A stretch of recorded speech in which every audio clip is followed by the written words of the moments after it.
Welcome to Stone Cold Stros. I'm Brandon Strange with Charlie Palillo and Josh Jordan. You can find them on X at Palillo and at Josh Jordan 975. And in between episodes of this show, you can read their blogs covering all things Houston sports over on our flagship site, sportsmap.com. On today's episode, the Astros double down on Altuve's move to left. Is his place in the lineup also in the air? We'll discuss that. It's now or never for one Astros pitcher in particular, and we have a number of early injury updates. How is Houston positioned to navigate injuries this season compared to seasons past? We'll dig into it. Just a reminder to please click like on the video, subscribe to the channel if you haven't already, click the bell for notifications so you know as soon as new content drops. And if you're on the go, we're on all your favorite podcast apps. Easy for me to say, just search Stone Cold Stros. On the topic of Jose Altuve is definitely going to play left field. The Astros acquire former Colorado Rockies second baseman Brendan Rodgers. Now, the concern with Rodgers is the home road split seemed to indicate he was a beneficiary of that thin air in Denver. Now, that aside, though, what are the chances he leapfrogs Dubon in the depth chart and becomes Houston's everyday second baseman? Or do you see this more as a depth move? More of a depth move. And if Altuve takes well to left field, reasonably well to left field, do they consider full timing him out there as opposed to a job split? Obviously, they value Dubon's versatility infield and outfield. Rodgers can play a couple of infield spots, but isn't the super utility guy that Dubon is. Look, Brendan Rodgers' big league career has been a massive disappointment. The Colorado Rockies are garbage, and they non-tendered him because they're garbage and they're cheap garbage. His numbers, unimpressive as they are, the good ones are a product of Coors Field.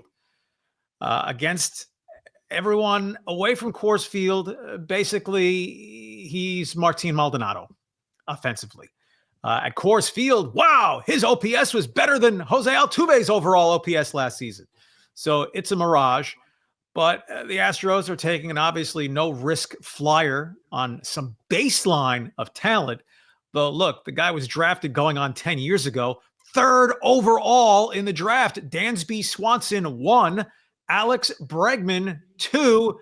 Watch that step down to 3 because it turned out to be a doozy to Brendan Rodgers. Texas Rangers then took a pitcher named Dylan Tate 4, who's basically been nothing. And then Kyle Tucker went number 5. Rodgers won a Gold Glove in 2022. His metrics have fallen off some. Offensively, he profiles as a poor player, but better than what Dubon was last season. So I think he's going to make the team. The pity is he bats right-handed because for his career, way better numbers against left-handed pitching than versus righties. But there's not a natural platoon unless both Rodgers and Luis Guillorme are going to make the squad and be second baseman.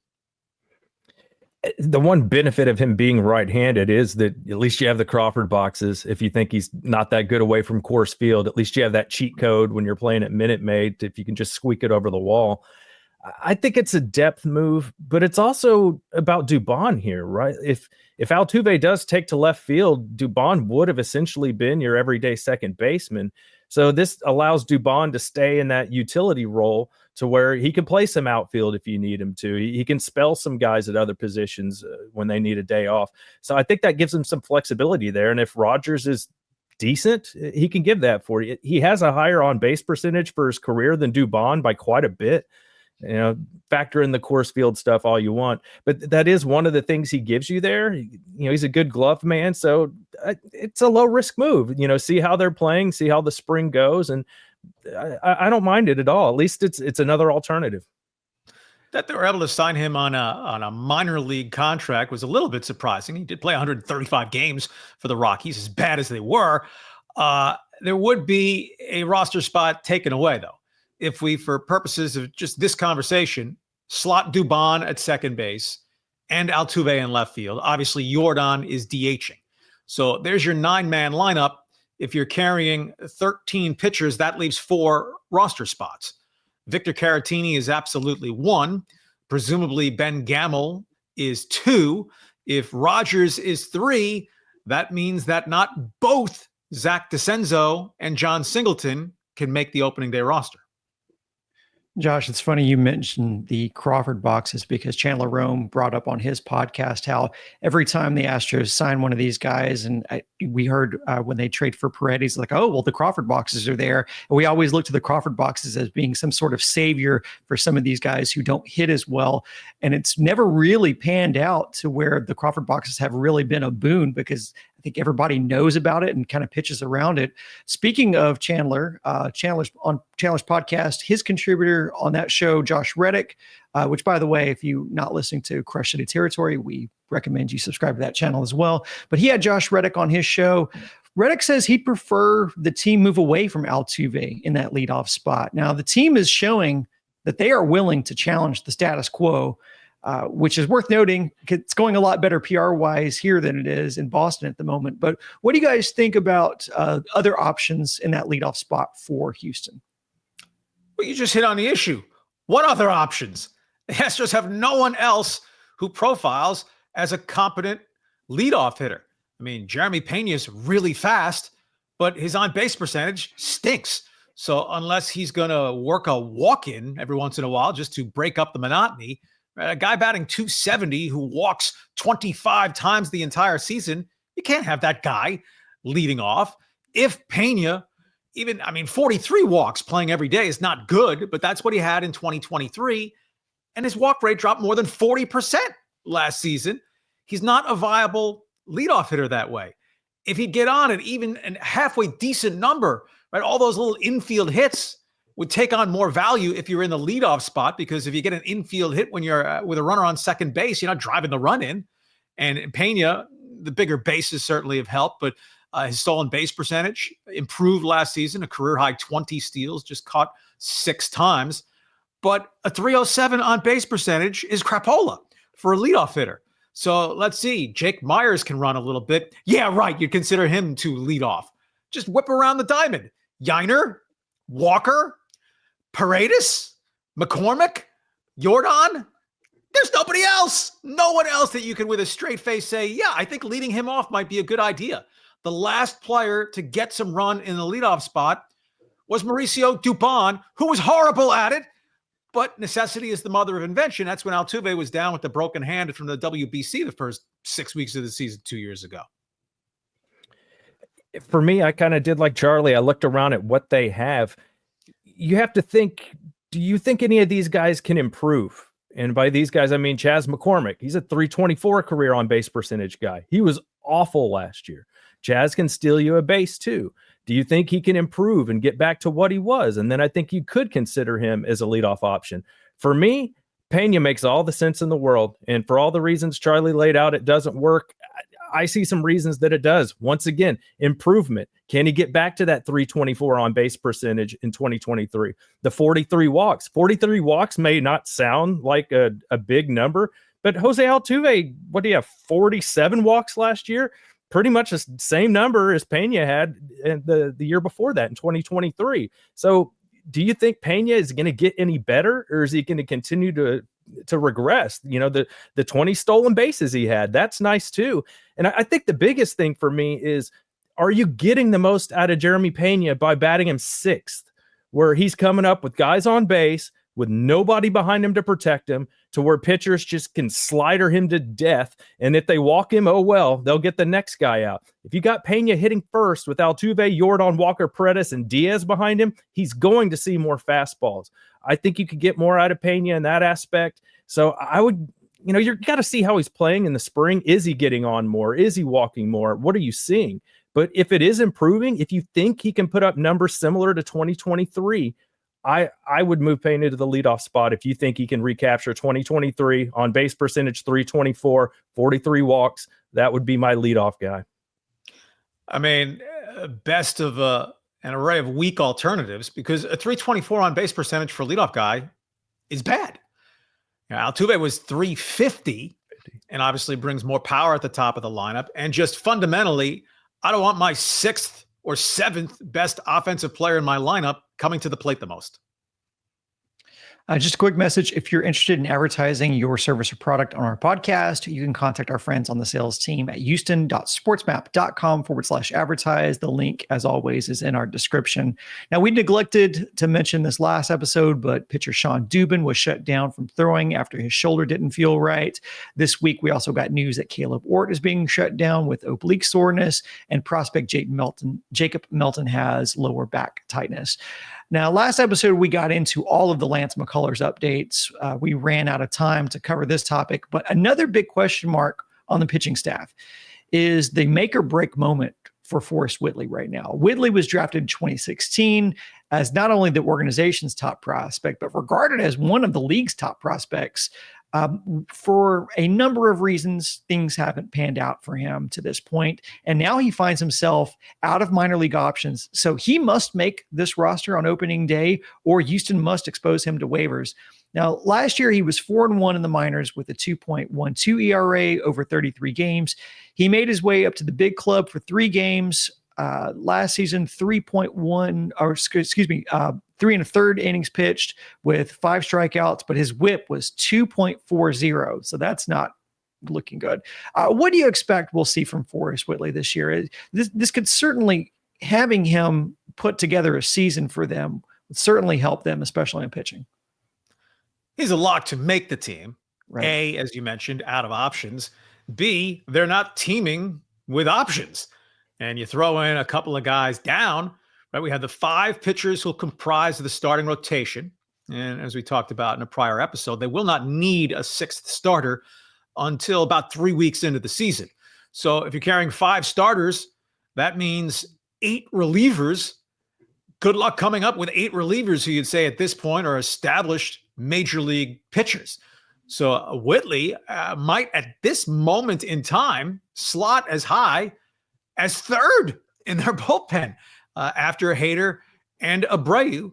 I'll cautiously buy a little Whitley stock. Right? Last chance for gas. He still has the raw stuff. If he can display some command, he's going to get opportunities. Here's hoping that he can take advantage of them. Yeah, I think it was Espada that I heard talking about. It was either him or Dana Brown, but they said that they were going to try and they don't want to completely throw away the possibility of him being a starting pitcher again. So the plan is, they said, to stretch him out a little bit, not to be a starter, but to where he could go maybe 2-3 innings, which makes me think he's kind of a mop-up guy, maybe one of the last guys in your bullpen where you need somebody to give you a couple innings when you're down by 7 runs in the 8th inning or something like that. But if he performs well, right up the pecking order. And when you can throw almost 100 miles an hour with breaking stuff, the tools are there. For me with Whitley, it's just, can this guy ever stay healthy? It's been a constant struggle for him. So all the hope in the world, but you know what they say about hope. So we'll see. He's got the tools. Montero's another guy where he's got tools also, but it's kind of between the ears we've seen with Montero and pretty much kind of probably with Whitley too. Being hurt this much and taking this long to get to the big leagues, that's got to be in his head a little bit also. Taylor Scott's the one other reliever who off his body of work would slot ahead of Whitley going in, but Scott faded late, ended the season injured, and had never done anything of quality in the major leagues before. So Whitley's going to get his opportunities. I mean, there's nothing about Sean Dubin's minor league resume or major league performance that says he's really a major league pitcher. So I think Whitley's comfortable ahead of him. Ort showed well in basically 25 innings, but he's now set back with the oblique. Again, who else is there before you suddenly get to the Luis Contreras's and Nick Hernandez's kind of 40-man filler? Whitley's on the opening day squad for the first time. Yeah, well, who else they have as far as lefties is you have Brian King, who's a really good option as well. Bennett Sousa, he's shown stuff, but just can't seem to get healthy. Josh, you mentioned Rafael Montero. That is worth noting because he's entering the final year of that 3-year, $34.5 million extension. He has reported to spring training as well. Do you guys project Montero gets a real shot to carve out a place for himself on this team?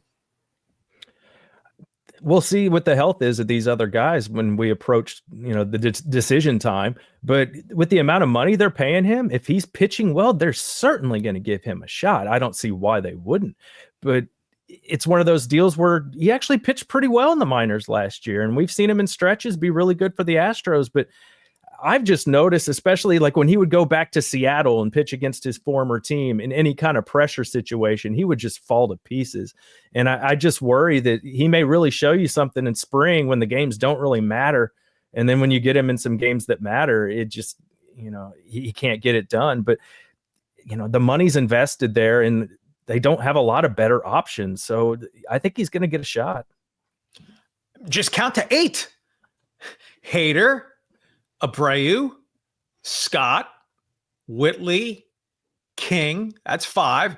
Ort, is he set back to where he won't be ready opening day? Well, let's say he's ready for opening day. That's 6. That still leaves you 2 spots in the bullpen. So Montero, if not absolutely pathetic, I think has a good shot to make the team. And then you have Sousa if you want one more lefty. I don't think they're going to contemplate carrying an A.J. Blubaugh or a Colton Gordon early in the season. So there's a good chance that by default, Montero can have an opportunity for career resurrection. Now, obviously, we're watching closely as GM Dana Brown is trying to fill holes and navigate the losses of Tucker, Bregman, and Presley all in one offseason. Now, that's not even to mention Verlander because he was out so much last season. We really don't even involve him in this conversation. But the Astros are no strangers to having to navigate around injuries, whether it's Altuve's broken hand or Tucker's leg fracture or Yordan's hands a couple of seasons ago or his knee last season. But I wonder, guys, is this team built to withstand significant injuries for long stretches compared to years past? No, because the roster isn't as good. Now, look, no teams have a bench of 4 studs. I mean, even the Dodgers with their $6 billion payroll, it's not like every guy on their bench would be starting for 2/3 of the teams in Major League Baseball. But the Astros starting lineup isn't as good as it used to be. So, if you need to replace guys who aren't as good who used to be there, well, maybe the drop-off would be less. If Jake Myers pulls a hamstring the first week of the season, it's not like you're replacing 2016 George Springer in center field. It's just the most question marks. And while still a good contending within the division core, it's the weakest roster the Astros will come out of spring training with since they became great in 2017. I think depth-wise, they have more utility players that are borderline MLB guys that you would feel comfortable with. They have a lot of guys that are similar to Dubon. So I think they have depth there. But as far as guys that you feel good about starting and being regulars, like Charlie mentioned, if Jake Myers were to deal with some kind of injury early, that'd be a problem. Just because what's going to happen with Chas McCormick? He has to hit this year or he's not going to play, because if he's playing right field, that's not an arm that you want in right field. And if he's not hitting, you'd rather have Gamble out there, and at least he's left-handed to give you another lefty bat. And Jake Myers, that would be a huge loss, because they talked about the reason why they feel so comfortable with Altuve in left field is because Jake Myers can run in the gaps and make up a lot of ground out there. And so he's a kind of a security blanket where you don't have to rely on Altuve being that great in left field. So yeah, the depth, it's not ideal. And I mean, we talked about Pena earlier. Is he going to continue to be where he is, or is he going to bounce back to where he was in 23 and maybe even improve on that? Chas McCormick, can he get back to what he did a couple years ago? A lot of ifs and buts here, but it's early, it's spring, but we knew we'd be going through this. The Astros, they're kind of retooling this year. They're going to try and compete while they're trying to get a little bit younger and get some contracts off the books. Another reason why there's been zero indication he was going to have an opportunity to make the big club. Jacob Melton, you're 24 years old. What do you have a sore back the first week of spring training? Any little setback, I guess it inhibits the chance of becoming a spring training story to nudge the Astros toward at least considering keeping their alleged alleged good prospect outfielder on their radar for early in the season, if 2/3 of the big league outfield is El Stinko. Now, out of those departures that I mentioned, Verlander, Bregman, Tucker, and Presley, which guys do you think will have the better season? Who do you think they'll more likely miss when it's all said and done? Let's throw Kikuchi in there, the way he pitched down the stretch for them. But I go very simply with the best and youngest player of the batch. I'm not saying that Kyle Tucker is a lock to have a monster season with the Cubs and go get $400 million in free agency.